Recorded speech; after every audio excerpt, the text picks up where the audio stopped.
छत्रपती शिवरायांबद्दल अपमानास्पद वक्तव्य करणाऱ्यांसाठी कायदा करा अशी मागणी उदयनराजे यांनी अमित शहांसमोर केली। त्यानंतर मुख्यमंत्र्यांनीही कठोर कायद्याची ग्वाही दिली।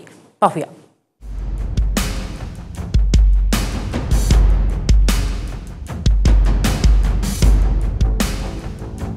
छत्रपती शिवाजी महाराजांच्या 345व्या पुण्यतिथी निमित्तानं अमित शहा रायगडावर आले।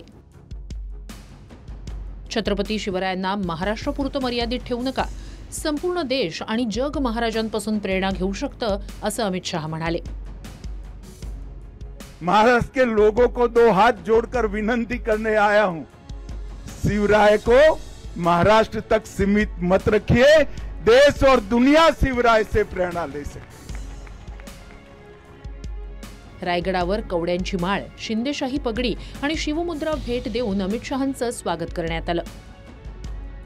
धर्मवीर संभाजी महाराज, महारानी ताराबाई, धनोजी, संतोजी, शिवाजी के बाद औरंगजेब जब तक जिंदा रहा उसके सामने लड़ते रहे, जूझते रहे, यहाँ तक कि अपने आप को आलमगीर कहने वाला व्यक्ति महाराष्ट्र में पराजित होकर यही उसकी समाधि बनी।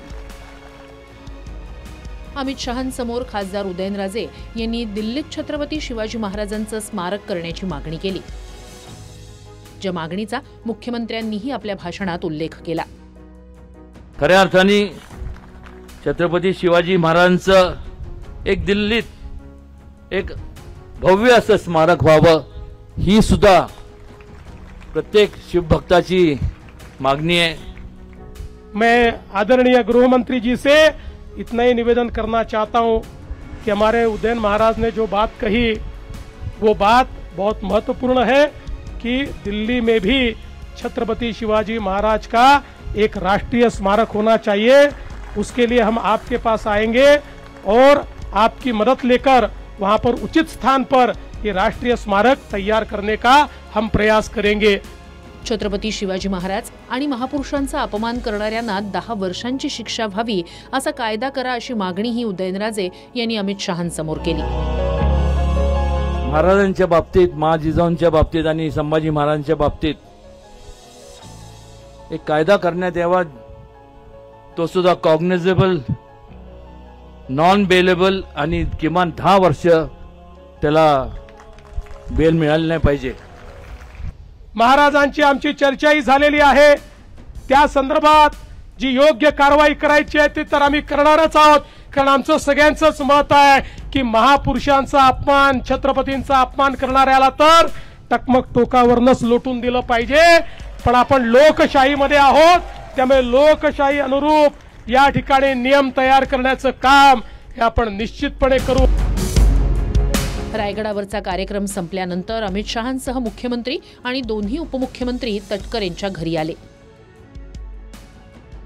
तटकर यांनी स्नेहभोजनाचं निमंत्रण दिलं होतं, ज्याचा स्वीकार करून अमित शहा तटकर यांच्या निवासस्थानी आले।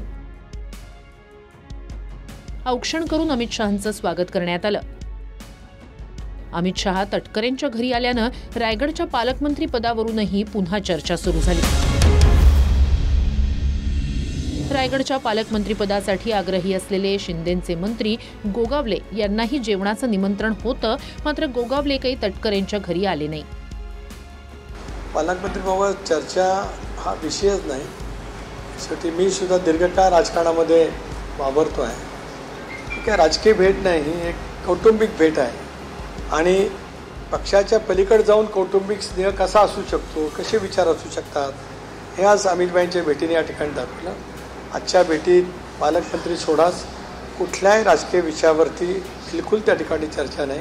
ह्या महिन्याच्या एंडिंगपर्यंत होईल असं दिसतं आता, आणि व्हायला पण पाहिजे असं मला वाटतंय। म्हणजे शिवसेनेकडेच पालकमंत्रीपद येईल? हो, शिवसेनेकडेच।